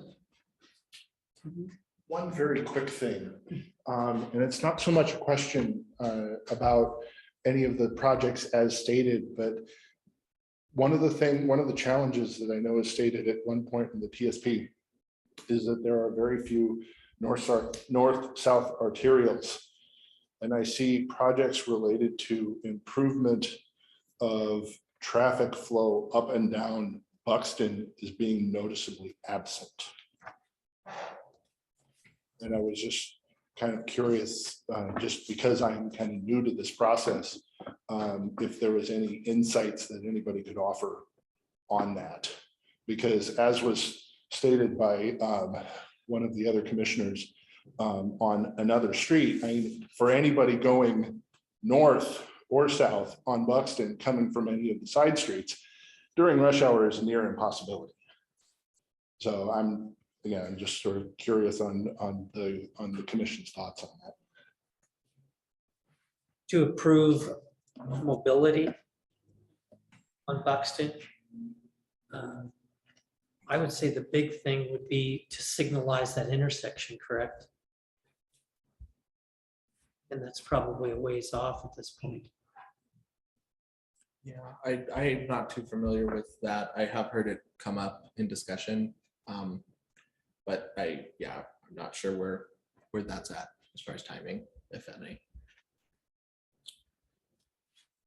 Actually, one thing I'll add to that is in addition to the transportation plan, some of the other projects that are potentially in flight with regards to land use in the area could greatly affect traffic both on historic Columbia River Highway and up and down Buxton. So having a forward-looking plan documented on how the city is going to improve for the people who living in that area, access to and movement up and down Buxton, I think would probably be a good idea. Yeah, and I think we are doing that. And just so you know, like when we do this, if there's vacant land, we look at the zoning of that land and what the average would be for a use for that land and plug in those traffic counts. Yeah. And those trips and car counts into the numbers so that when we're planning streets and intersections and things, we're taking that into account. It's not like, oh, this is gone in and nobody thought about it. No, understood. And I guess just in some of the discussions that I've seen and heard around like home forwards plans with the overlook lot, that traffic analysis seems to be either lacking or absent in a lot of those discussions, both for traffic flow and for parking.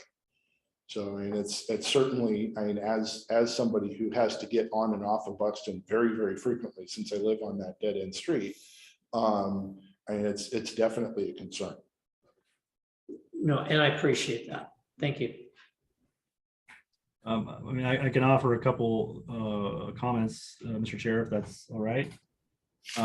Well, one of the things that I would encourage folks to go back and look at, and I'm not super familiar with it, I didn't work on it directly, but is the East Metro Connections Plan, which was completed several years ago. And that was really the thrust of that plan was looking at the major connector sort of viaducts, if you will, north, south, east, west throughout East County.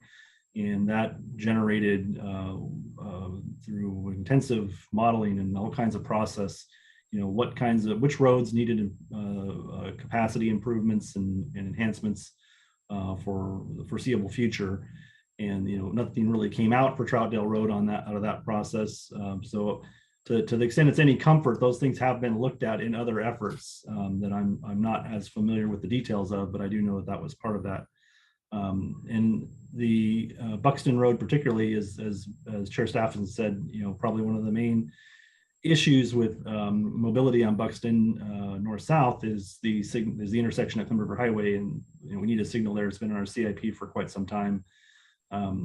The main thing that controls or that you look at when you look at roadway capacity and the impacts of development are intersections, and the two major intersections on Buxton right now, Stark and Cherry Park Road, are currently signalized, which is the sort of the best thing you can do in terms of improving mobility. You can obviously change the signal phasing depending on what the traffic patterns or how the traffic patterns are changing. But beyond a signal, there's not a whole lot more you can really do to improve that mobility and that throughput for a road like Buxton or Troutdale Road. Thank you, Mr. Holton.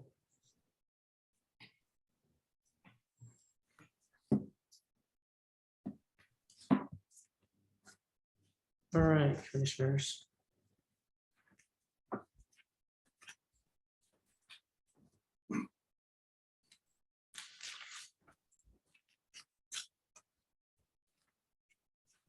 Any further comments from any of you guys?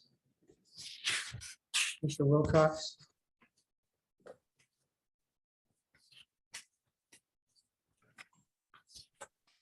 No, nothing right now.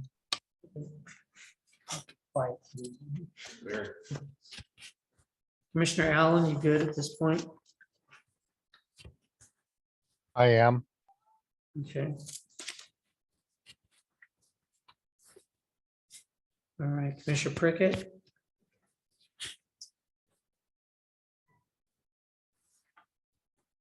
I'm good. Okay. So we'll come back and finish this off at the next meeting. Okay. Right. Chapter 2 is pretty small. Yeah. What? Oh, to do chapter 2 now? Yeah. Yeah, we can do chapter 2 now. I'm just saying, I think we're going to be to a place where we can get through it without any trouble. The discussion was. No, I don't have a white flag. Use one very often. Okay, we've done a good chunk of chapter 4 now as well. Those action plans are repeated in chapter 4. Okay.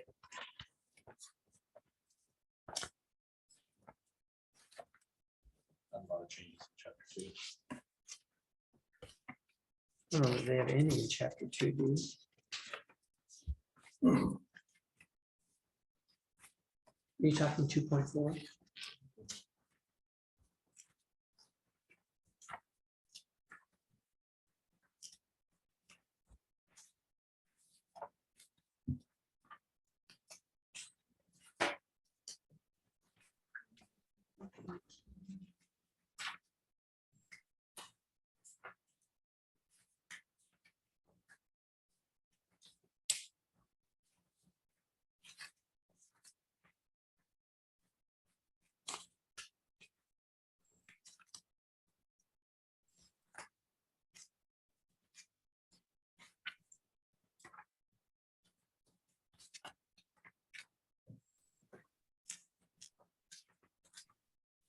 We run back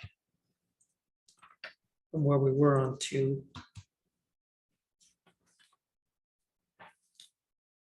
I wasn't hearing any of the comments, so. But you guys might have some now that we've taken some testimony.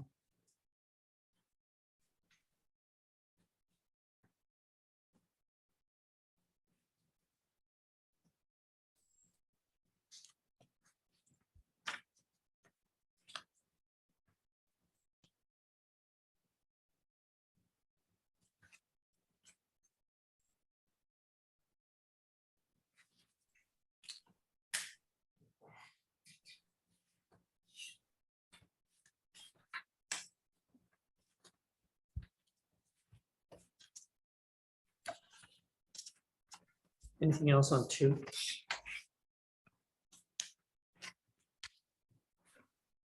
I'm hearing nothing.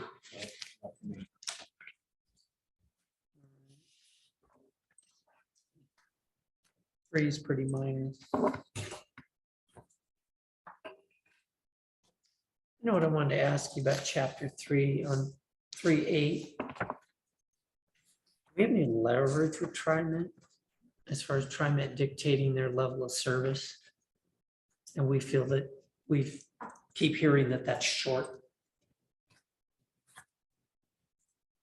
We were recently involved in a process that was called Forward Together with TriMet. And our jurisdictions from East County, well, all over the TriMet's area, but particularly East County was invited to come in for a day and give feedback and work with TriMet over this process. And that is currently on hold. And I'm not sure what the next stage is going to be with TriMet. I wonder, maybe Eve, might you be able to help me out with what TriMet is working on right now and how our jurisdictions might be able to participate? I haven't heard too much recently about the Forward Together process, and I've been meaning to check in with them about that. The whole focus of the Forward Together is, so right now, like most transit agencies, TriMet's being affected by this shortage of drivers. There's a lack of people with commercial driver's licenses, so they don't have enough operators to run normal service. Even they have the funding, they don't have the operators. TriMet is using the Forward Together process to plan for when they do have sufficient operators, where they should reinvest their service. Should it be rolled back in exactly the same place as it is right now, or it has been, or should it be invested elsewhere? So that's why TriMet invited the jurisdictions across the region to come in and to provide our feedback on where we think the greatest needs are. But that's a short-term process, and I don't recall the time frame, but I think it's within the next year is this plan. But that being said, TriMet is also reducing service again this fall because of this operator shortage. Okay. Thank you, Eve.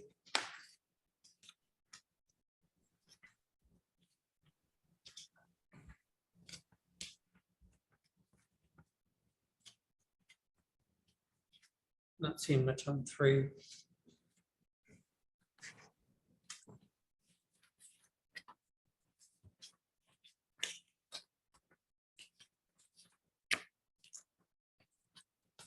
did you want to wait on 4? Did you say you wanted to wait on 4? Oh, no, I think 4 is where most of the updates are going to be found, particularly related to the town center plan. And I was pointing out that the action plans from the executive summary, chapter 1, are repeated exactly in chapter 4.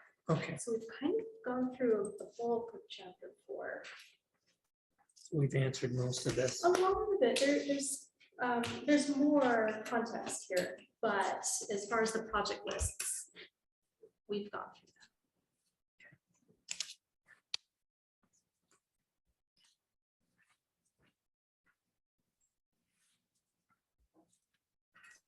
All right, so if you don't have any comments on 4 either.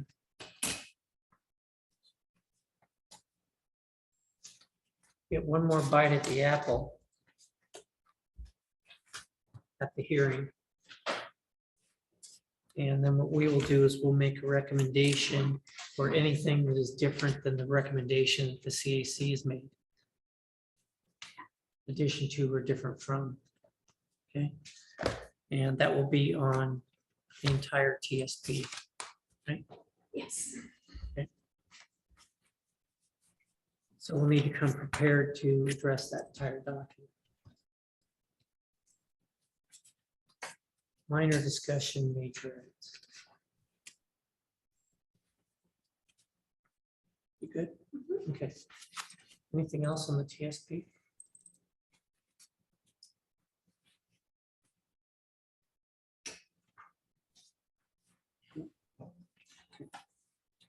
All right.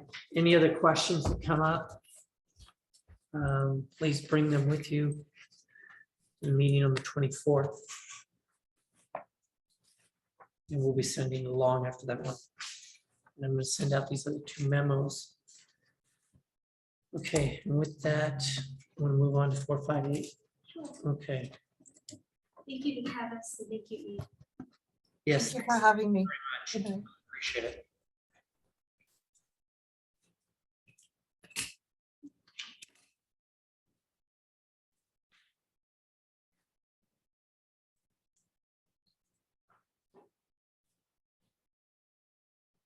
Jared, not like it's a big deal, but there's cost differences in the executive summary versus the details in chapter 4.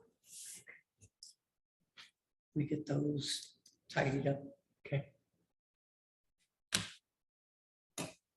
Yeah, which one's correct? Is that in the action plans In between chapter 1 and 4? Doing the executive Okay. summary. and the 4. executive summary and chapter 4. 4. Thank you. Okay, I wanted to give us a overview again of Senate Bill 458, so we can have a work session, talk just a little bit more about it, and in advance of having a hearing. And I wanted to get a little more feedback from you when you would like to see these code updates.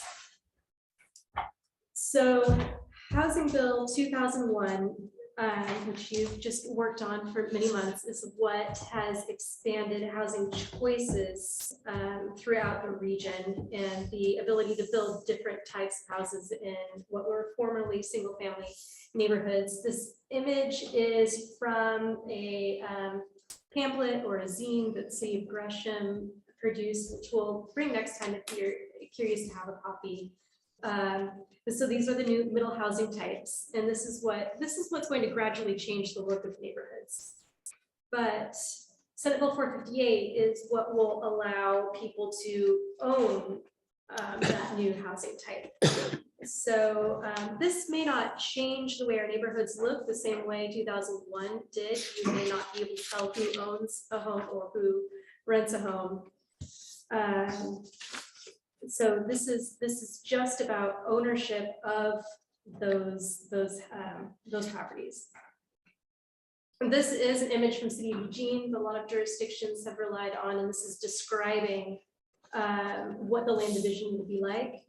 There's the parent lot that is the dotted line around the outside, and it's that parent lot that needs to meet the zoning standards. And the lot can be through the middle housing land division divided into what will be called middle housing lots or child lots. So this is what the requirements for the middle housing land division will be. It will be required that the land division results in one dwelling unit per lot. There could be common area on one lot, but only one dwelling unit per lot. The rules are no further lot divisions are allowed for those child lots, and no ADUs will be allowed on those child lots. Each new lot will need to have separate utilities for each of the dwellings. We can require easements for common areas, pedestrian access, driveways, parking, utilities, and the buildings must meet Oregon Residential Specialty Code. What we cannot require for those child lots is minimum lot size. We cannot require parking or driveway access to each of the child lots, and we cannot require street frontage for the child lots. However, if there is street frontage for one of the child lots, we can require that it be improved. So if there is not already sidewalk there, we can require that there is sidewalk. And if we need right-of-way dedication, we can require right-of-way dedication. Now, as far as those lot dimensions, we can require those for the parent lot. So our standards in chapter 3 that will apply to the whole lot, the parent lot. And we can require street frontage for the parent lot, and we can require our setbacks for the buildings from the boundary of the parent lot. And our parking standards from chapter 9 will apply for the parent lot. A middle housing land division can occur either prior to the building permit application, similar to how traditional subdivisions applied for now. It can occur after the building permit approval, or it can occur after something's built. And if there's something built today that meets all of these requirements, potentially in the future, it could be divided for ownership purposes. This application will follow a type 2 review. We have the option of requiring the preliminary plat and final plat, and the notice boundary is set at 100 feet by the state. We have some choices. If we would like, we can notate on a final plat that we can have the applicant notate that these lots are the result of the middle housing land division. They can notate that we can require that all improvements are constructed before we approve the final plat, and we can require the final plat to be recorded before building permits are issued. If there's appeals, that will be by a city appointed referee. That's often a hearing examiner, and the appeal of the hearing examiner would go to the Oregon Court of Appeals. Another option we have is to require the construction of improvements, so the sidewalk frontage improvements before occupancy. So here's a comparison of the timeline of the existing type 2 approval for 120 days. With this middle housing land division will follow the expedited timeline. The completeness review would be completed in 21 days, comment period of 14 days, and a deadline for decision in 63 days. So we have some options of how we address this. We can do no changes, and we can follow the rules directly from the state. We can just add a simple reference in our code that the middle housing land division is a possible pathway, and we can reference state rules directly, and that was a recommendation from DLC. But not a lot of jurisdictions in our area have checked what Milwaukee, Eugene, and Washington County and so on. I've looked at the code that they have adopted, and really nobody has chosen that pathway. Most have chosen to put the full application requirements, proof of criteria, conditions of approval into their code directly, which I think would be a good pathway for Troutdale as well. And we might take the opportunity to make some further changes. We can tidy up code if there's anything that didn't work quite right from 2001. We'll have that option to fix it at that point. And there's a minor fix I'll recommend or change, I guess, for ADUs. There'll be a heavy lift for staff that we have upcoming, and that will be to work on our standard operating procedures, coming up with application handouts. We're working on identifying what the application fee will be right now, which will need to be adopted in our fee schedule. And we'll need to identify how we will handle the need for hearing examiner should appeal be required. So here are some suggestions of what we'll want to include into code directly. We have the choice of allowing concurrent review. I would suggest that we do not allow concurrent review.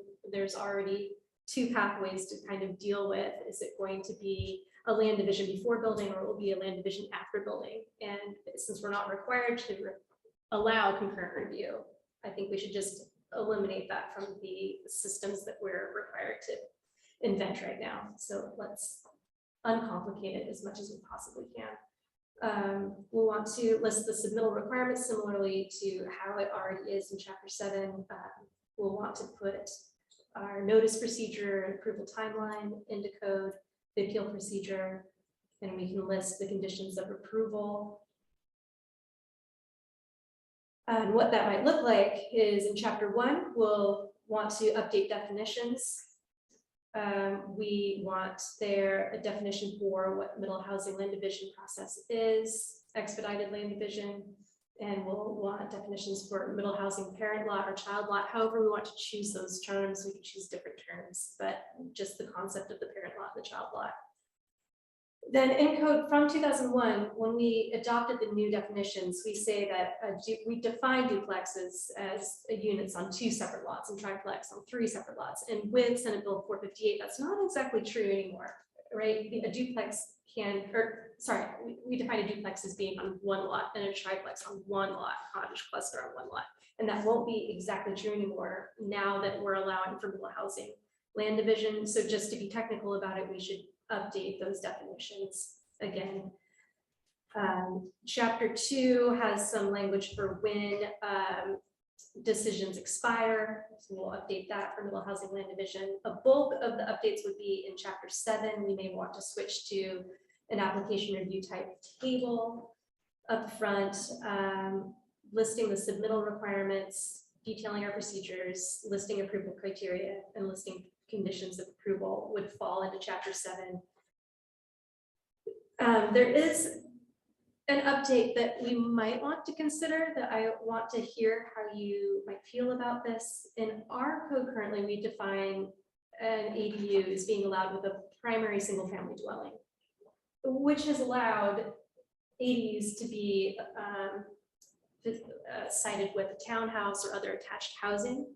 And that's above and beyond what the state requires. It's been in code for several years that way. So that might be something deliberate that we wanted to do.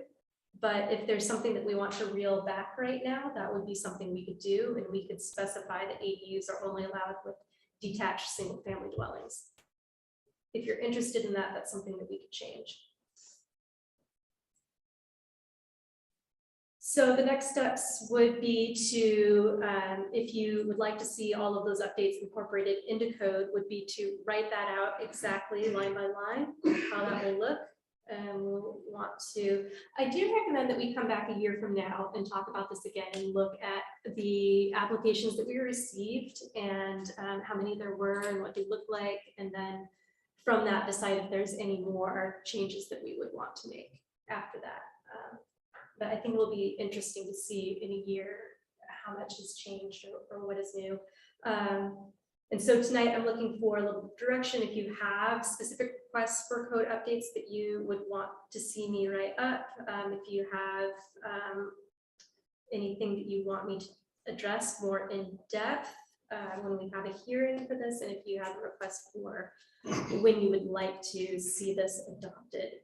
For now, we've had 1 application come in, and so we are working directly from the state code, and we can do that in the meantime. So we do have a way of proceeding forward, but I guess one other thing I'll share about the timing of the hearing. We might want to look at fall. We do have a new director that will be coming on board, and I am curious to learn if our new director has come from a jurisdiction that has already implemented this, because most jurisdictions in the Portland metro area have already incorporated this in code.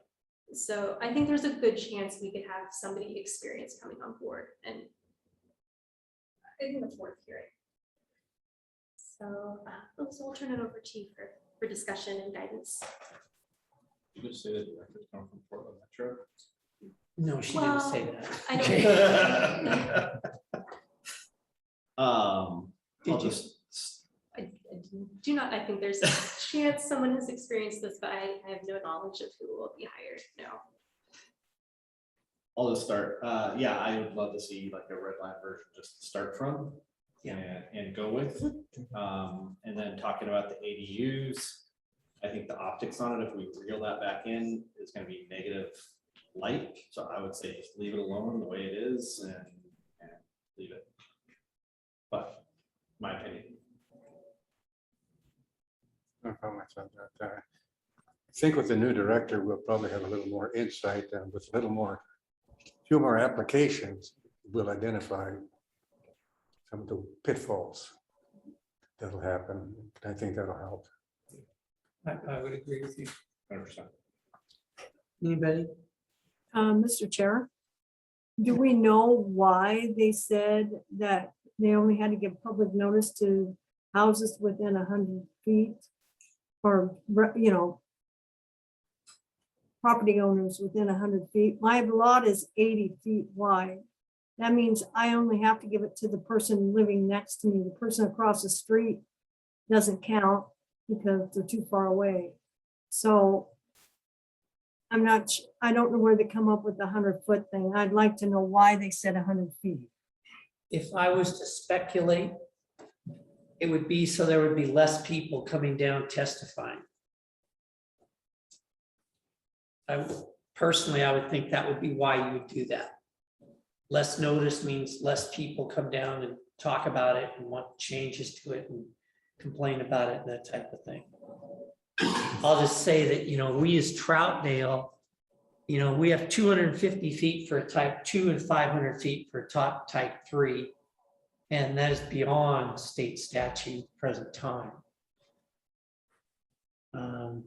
Is this a requirement that we're going to have to do, or can we change that? Well, what I was wondering is this going to be a situation where it can be the mandated code, or if you have something that's more restrictive, which this would be, we would be allowed to do that. Is it 100 feet minimum or 100 feet maximum? Max. But Because that was a clarifying. Yeah. Wasn't it? Yeah. Yeah, it's, we only have to give 100-foot notice. I've sent that question out. I'm still waiting to hear back from answers on it. I had similar questions on minimum, maximum, can we increase it or not? So I can report back more. And that's just what I got with it, was a max. So. Yeah. I think there's going to be, if that's the case, there's going to be a lot of unhappy residents because they won't have say, or they can't give testimony as to why, and they feel disconnected from the city at that point. Yeah. And city government. And I think that, you know, having them call 665 Salem just isn't always going to work. No.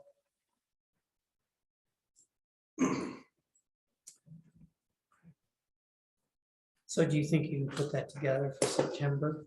Yes.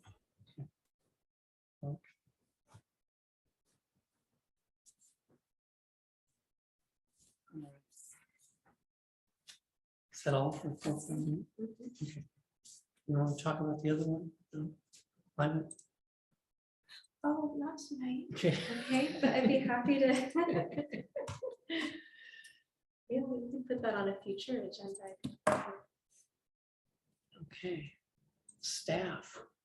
Okay.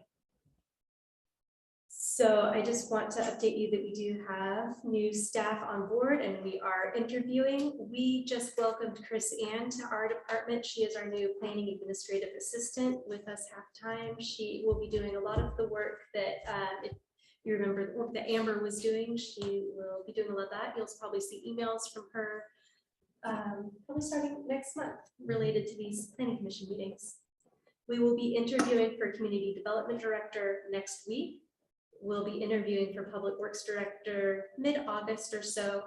And our permit technician 1 at the building planning office will be interviewing for next week. As far as upcoming planning commission meetings, I believe we're going to recommend August 10th off. And we have 2 hearings on August 24th. So that will be a big meeting for us. We will hear the transportation system plan and consider the red line edits. We will also be getting a presentation from Home Forward and we will have that project to review on the 24th. To be determined, September will likely be Senate Bill 458, again, with the red lines for code this time, and industrial land use table. So Alex, would you like to give updates, maybe talk a little more about the Home Forward application on the 24th? Yeah, so I think most people are probably pretty familiar or have heard about the Home Forward site. That application was submitted to us, and due to notification timelines and stuff like that, it's been placed on the 24th of August. Notices have been went out to adjacent property owners, so if they haven't received something already, they will be within the next few days. And that hearing will be exciting. And it'll be quite the night, but yeah, I think it's an interesting use for the site. So. All right. Anything else? Okay, so everyone okay with canceling the August 10th meeting? Yes. Anyone opposed? Okay. Still have the opportunity to come down here by yourself.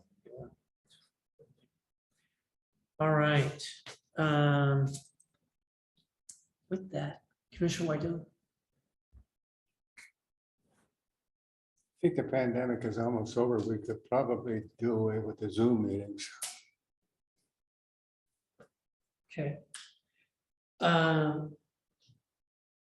I would not mind that, but public meetings now, we have to have a Zoom option. Well, the members of the commission, I think, should be seated at the table. Okay. Good point.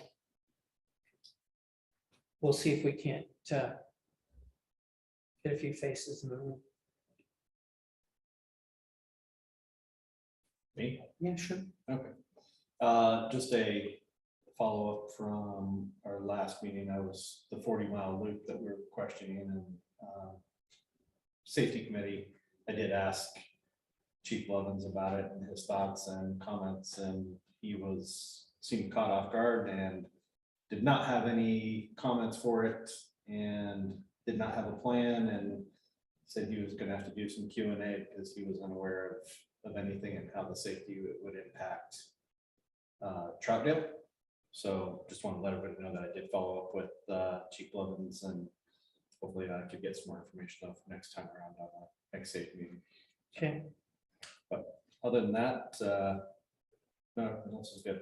Thank you. Okay, excellent. Commissioner Prickett? No? Commissioner Wilcox? Yeah, I'm gonna backtrack here since I didn't speak up soon enough earlier, I guess. On the proposals on 458 related to 458 by staff, my first question is, what's their problem with concurrent review of building and land division? It's number one. And number two was, what's the thinking behind restricting ADUs to single family detached? Because right now we've got two townhouse developments under construction that are both advertising ADUs as part of their marketing. So I kind of question that one. And one final note, as far as meeting in person in the community center, community room, both our neighbors on either side have had COVID in the last couple of weeks. One of them ended up getting an ambulance ride to the hospital. So I'm not real comfortable about meeting in person, especially if people aren't going to be wearing masks. So that'll do it for now, I think. Thank you. Thank you, sir. Commissioner Allen. Yeah, I guess to back that up, I was sick for the last couple weeks, whereas the prior 2 years, not at all. It's almost more dangerous now than it used to be. So I was grateful to have a Zoom option at this time. That's all. Thank you, sir. And Mr. Andrews, anything for you? Thanks for asking, Mr. Chair. Nothing in particular. I've been sick with COVID along with my wife and baby, but we're all good. So I can understand the concern, but yeah, I'm definitely looking forward to seeing you guys in person again. Excellent. And Counselor Glantz, anything from you? Just really excited to see how many people showed up to the meeting to comment today. Makes me proud of the CAC. And of course, I'm always proud of you guys because you guys do such a good job. They do a great job and we certainly appreciate them. Thank you. Okay, and with that, I would like to thank the members of the CAC that have come tonight to testify. Really appreciate it. And thanks for the hard work you guys do. You guys got chickens. I mean, you guys have had some really challenging ones over the years. And thank you for all you do. And thank you for your time, not only tonight, but all the time you invest. And I want to thank everybody here for the time that they've invested. Thanks. You guys have got some big shoes to fill, and it's tough being down a soldier or general or whatever you want to call them. But thanks for all your work and thanks for putting this together. Appreciate it. And with that, I'll entertain a motion to adjourn. Sure, I'll make a motion that we adjourn this evening's meeting. I'll second that. Okay, we have motion second to adjourn. All those in favor signify by saying aye. Aye. Opposed? Okay, we are adjourned. Thank you all very much. Thank you.